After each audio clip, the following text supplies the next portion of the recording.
That would be appropriate coming from me. So, this is a little different perspective. I just wrote out a manifesto, just kind of a, I guess you'd call it an expository thing. Here we go. I'm going to begin this manifesto with perspective I think most of us would share. Evil is the turning inward in a deliberate disregard of others. Said another way, evil is unleashed when men and women elevate their own desires and passions above the dignity of others. As Thomas Cushman says in his essay on the reflexivity of evil, to do evil is to intentionally inflict excessive pain and suffering on someone else. Sometimes in the literary text we've studied this semester, evil manifests itself as self-exaltation. One example is the book of Genesis, where Adam and Eve desire to be like God. Sometimes in literature, this evil looks like the deliberate disregard of another. An example is Shakespeare's Othello, where Iago shows no sympathy for others. Instead of cultivating relationships, Iago decides to rend the relationships he has so he can watch his world burn.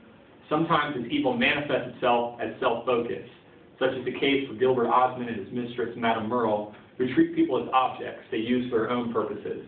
As Madame Merle says, "I don't know people, I only know what I can do with them."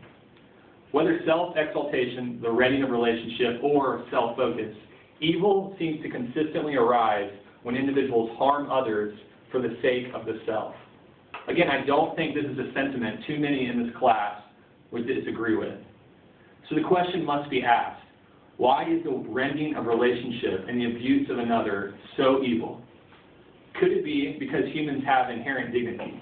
They are valuable and should be treated with dignity and respect. Once more, I don't think that's a sentiment too many in this class would disagree with. Now that we're all in agreement, the question must be asked, why do human beings have inherent dignity and worth? Where does this dignity come from? I think there can only be two possibilities. Either humans give themselves this dignity, or it comes from another source. Now, I don't think it shocks too many in this class when I say I believe this dignity comes from a divine creator. He gives men and women their inherent worth because we are made, like him, relational beings. I believe this explains why evil is so evil. Now, you might be wondering how a divine creator explains evil. If God made humans for relationship, both with him and with other men and women, the rendering of that relationship, of those relationships, the very rejection of the reason for our existence, is the root cause of evil. And the history of evil is the tragic record of relationships ripped apart. It's the same story again and again.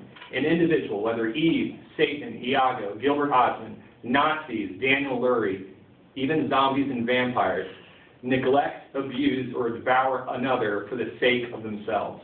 Relationship is destroyed, and violence ensues. That is my summary of the nature of evil. It is an understanding of evil that cannot be divorced from an understanding of God as a relational being who created humans for relationship with himself and others. This rending of relationship has affected everything and everyone. That is why evil is so complex, so difficult to untangle. That's why so often the very people who claim that they represent the good perpetrate horrific evil. One should be wary before saying, that is evil and I am not, because every man's perception of evil is influenced by his or her self-focus.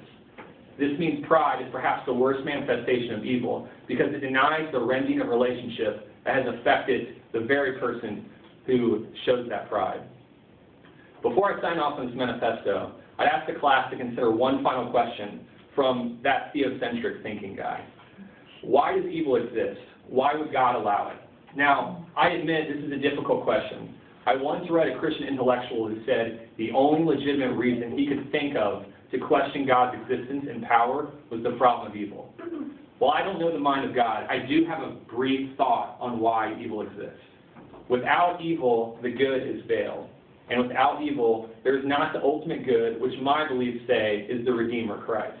Without evil, one can never know beauty, goodness, and redemption. The end.